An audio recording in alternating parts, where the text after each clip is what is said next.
You good? Let's go. This is it. That's what you're getting.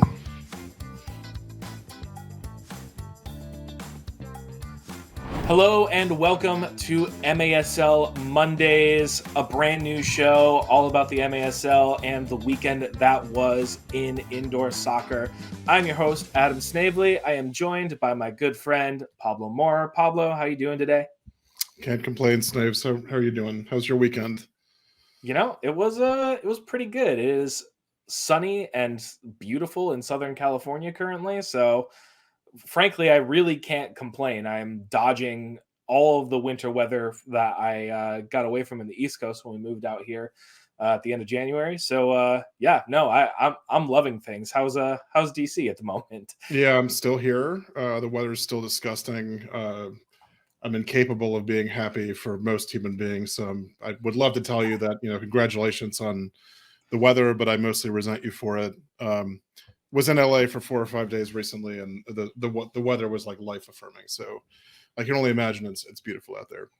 It is beautiful and loving life currently, much like the San Diego Sockers in Southern California, but we will get to that shortly. First off, though, I want to just kind of talk to everybody watching and I guess set up the expectations for the show a little bit.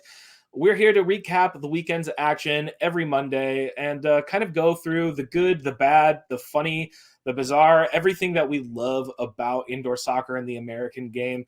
And so this weekend, that means going over San Diego and Kansas City, a really, really big matchup between two of the league's heavyweights at the moment, as well as covering a little bit of the 40th anniversary celebration for the Baltimore Blast, because we have a Blast expert amongst us. Hint, hint, it's not me.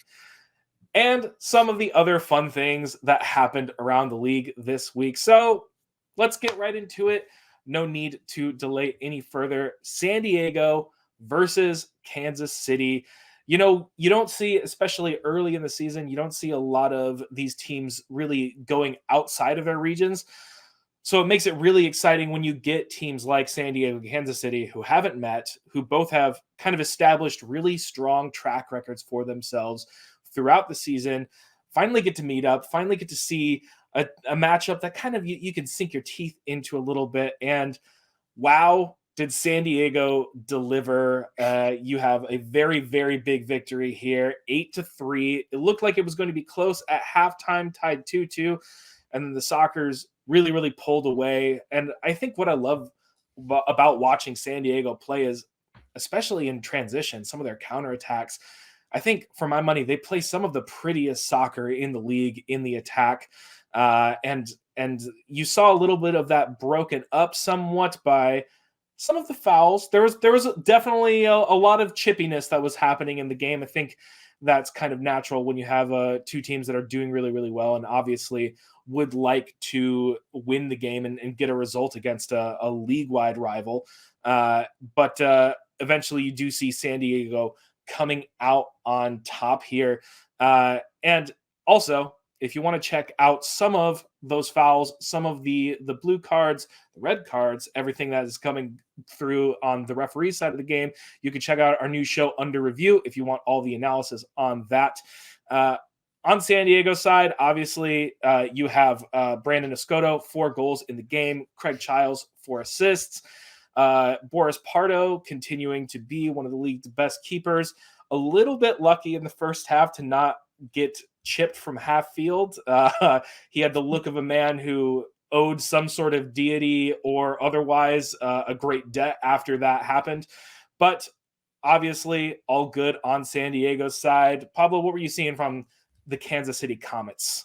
Yeah, I mean, well, they were without Leo, obviously, club player coach / club legend, Liberian sensation. Was in Kansas City, obviously. Congrats to him. He and his wife are expecting a 3rd child.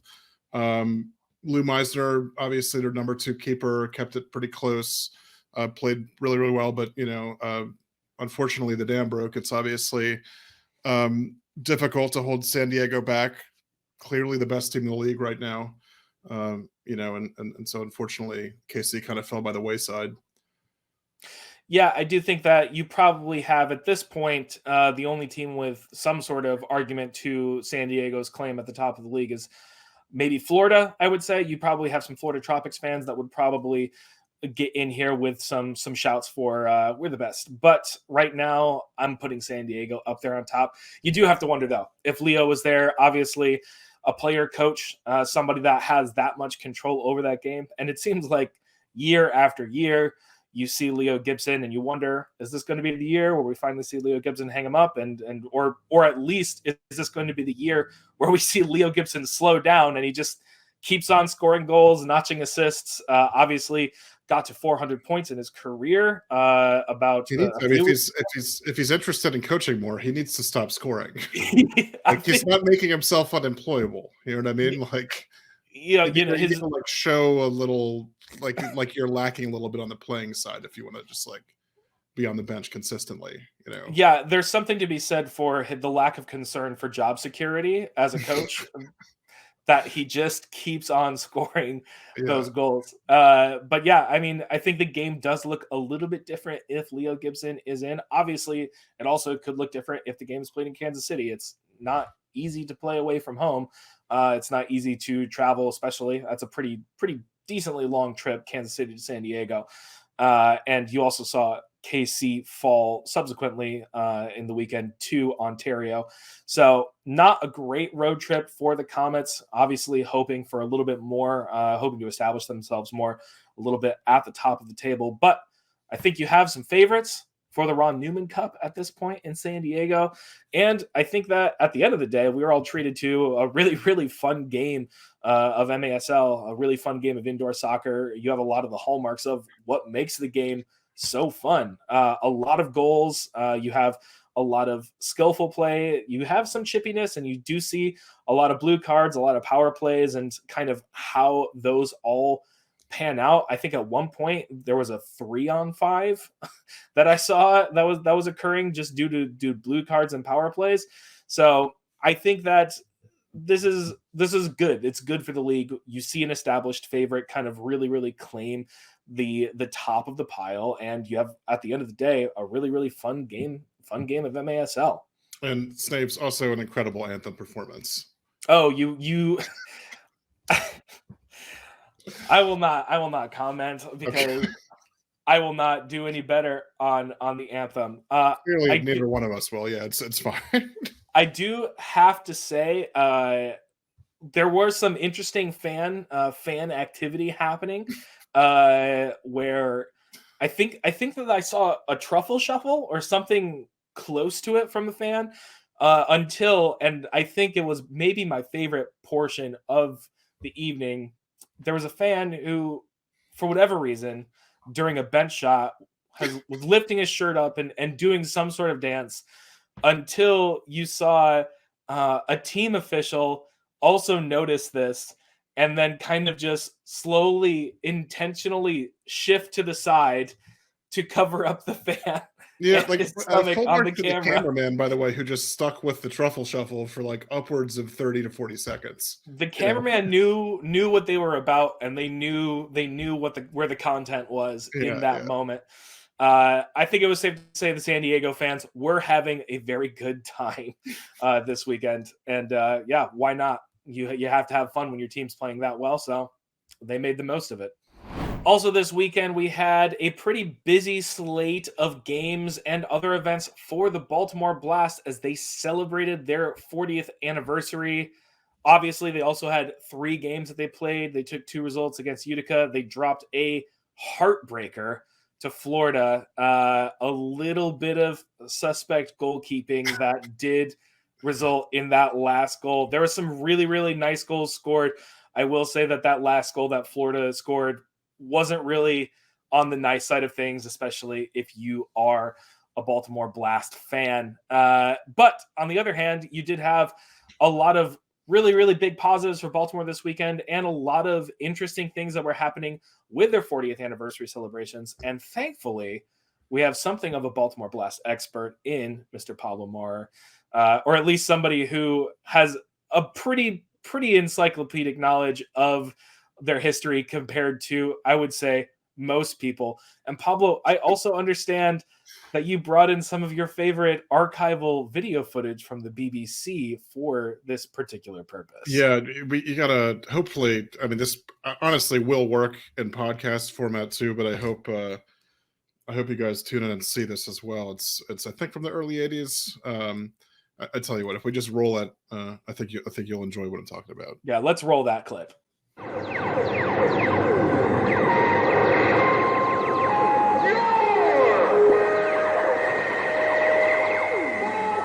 The lights are dimmed, a spaceship descends from the rafters of the stadium, and this is the start of a football match. The Baltimore Blast versus the New Jersey Rockets. Football commentators at home like to talk of players moving into space. Here they go one better, they move out of it. They take to the field in what their manager calls the most elaborate psych-up in the league. In quieter times, he used to play in goal for Blackburn Reserves. The team, as Mr. Cooper tells it, have a love affair with the fans. Six-a-side soccer has packed the Baltimore Stadium 5 times this season already, and Mr. Cooper thinks it could revive the British game too. Some elements are familiar, but others are not, like the second referee to calm things down, or the organist to whip them up. But the principal ingredient is the goals. 11 of them in this game, 9 to the Baltimore Blast.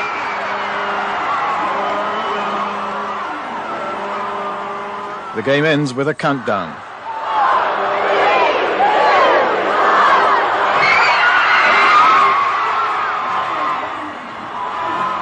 Liverpool versus Leeds, it isn't. But it draws the crowds in, it entertains them, and it sends them home happy. Liverpool versus Leeds, it isn't.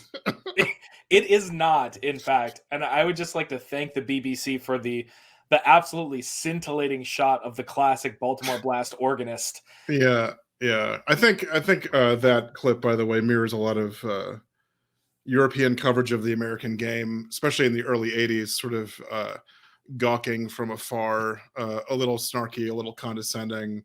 Most of the things he's talking about, I'm like, that's a design feature of this game, not a flaw. You know what I mean?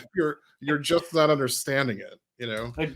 Just not getting the point quite. And I have to say, one of the things that the Baltimore Blast did this weekend as part of the 40th anniversary celebrations were wearing those throwback Baltimore Blast jerseys. I know we were waxing poetic a little bit about how great those are. It's just something about the kind of sunset effect of the color blocking and the white collar.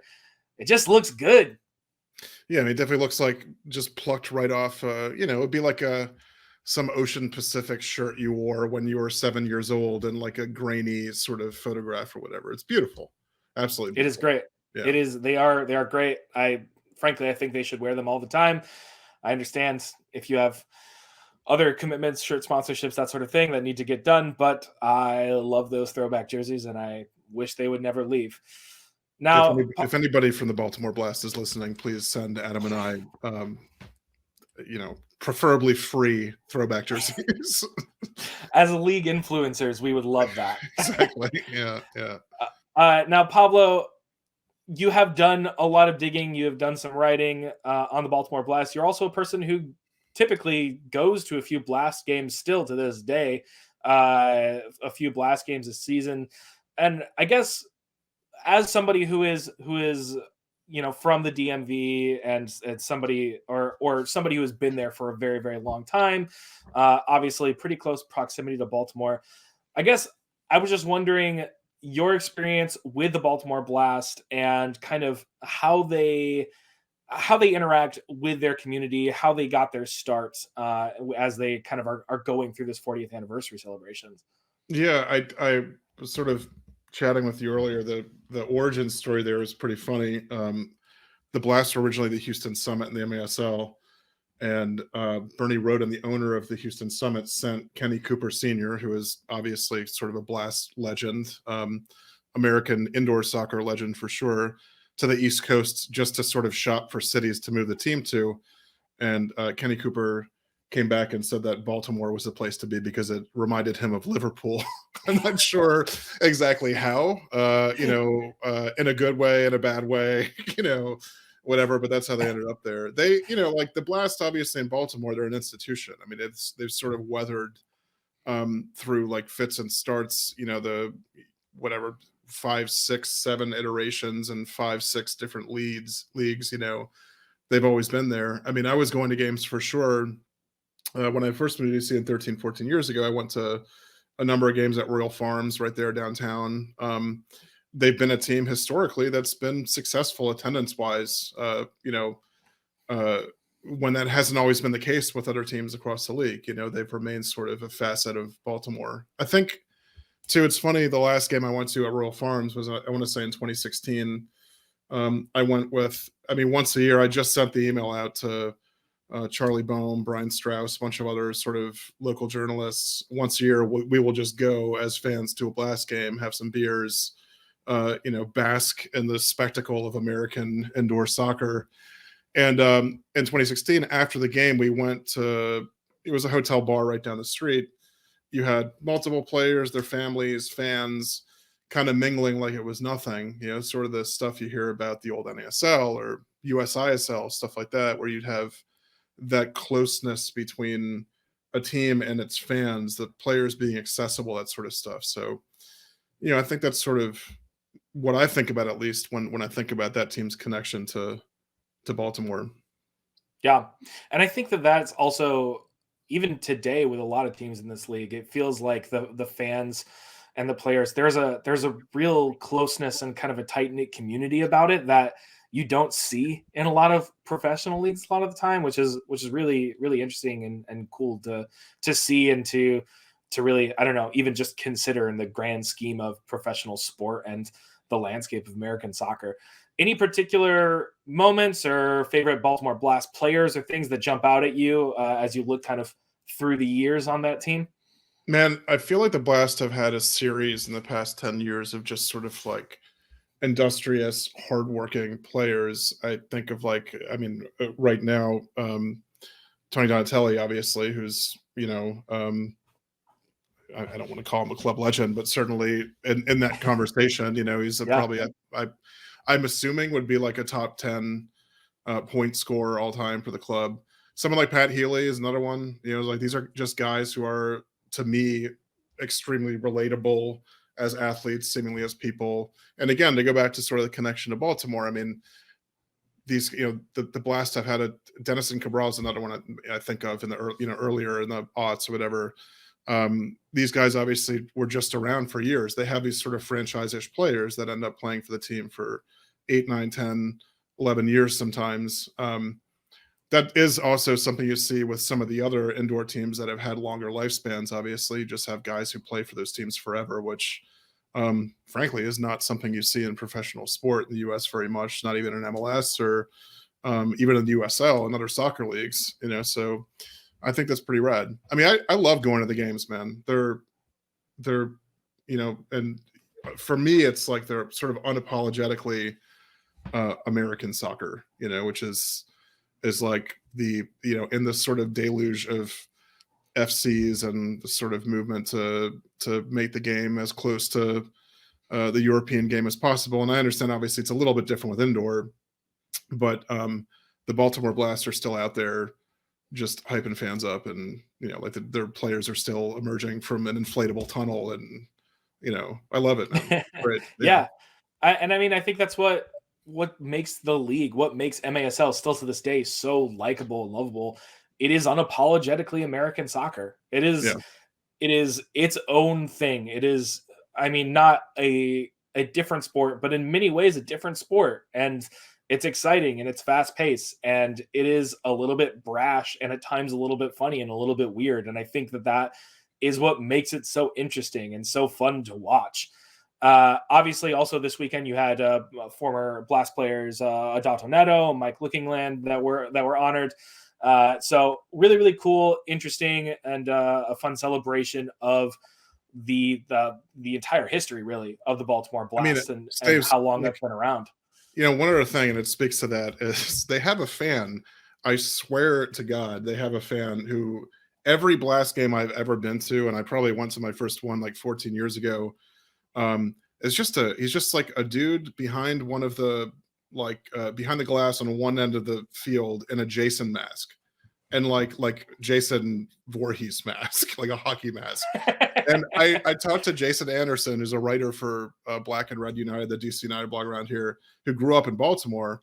And I was just like, I mentioned this guy offhand to him. This was like 4 or 5 years ago. He goes, "Oh yeah, that guy was there like, when I was a kid. This would have been like 25 years ago now." You know what I mean? So like, I think they've even had like a hardcore sort of long time group of supporters that have stuck with the club, obviously, for 20, 30, 40 years at this point.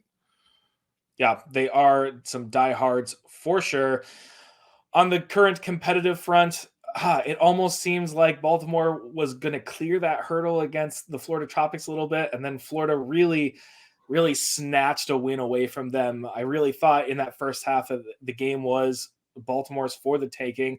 I was really impressed with relatively new player for the Baltimore Blast, Ozzy Anang, and kind of how he was helping guide that attack.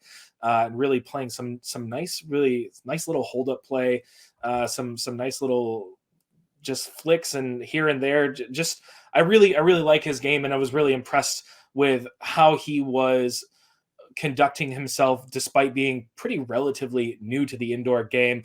Got to clean up some of the errors, though. Got to clean up some of the mistakes, because that is where Florida took advantage. Obviously, Florida is a really good team, and they are kind of, I think, the kings of the East Coast, I would say, at this point in MASL. If you're going to make mistakes, like you had some mistakes from William Van Zela there at the end, they're going to take advantage of that, and they did to take that 7-6 victory.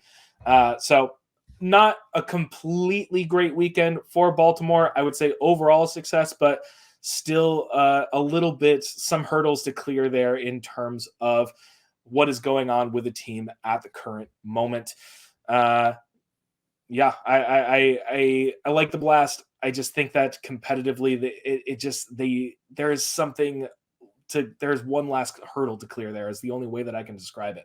Yeah, I mean, you can't win a championship every year is the other thing I would say. You know what I mean? Like they've Yeah. won them with shocking frequency. I think the other thing I would say is I would have to do the research, but outside of like, I don't know, Bethlehem Steel or something like that, they may be the winningest team in American soccer history, club soccer history, as far as championships won. I think they're at 10 now, 11, something like that. So I don't know. Even, if this is the Blast in an off year, they're still pretty fine, I think. We'll see what happens. Elsewhere in the league this weekend, you also had Harrisburg dropping a couple of close results to Utica and to Florida. Not great on Harrisburg's end, obviously, especially with Florida, who is kind of controlling the East Coast in many ways. You want to see them kind of eke out that victory against Florida, but to no avail. Tough result, but you want to see Harrisburg bounce back from that. You also have San Diego absolutely pasting the Milwaukee Wave 13-2. Bad result from Milwaukee, as that makes it very, very difficult for them now to qualify for the playoffs. But obviously, that is the risk you run when you are playing, as we said before, probably the best team in the league right now in San Diego. And you also had Chihuahua scoring a whole boatload of goals against Tacoma. That second game, a real nail-biter in overtime, but Chihuahua taking both victories over the Stars. And then what I think was the highlight of the weekend outside of that big game between San Diego and KC, Pablo, we had a shootout between St. Louis and Dallas. And I know I love the shootout. I know you love the shootout. I think it's just the best way to get this thing done. Yeah, 100%. I'm obviously thrilled that this still exists in indoor soccer. It should still exist in outdoor soccer.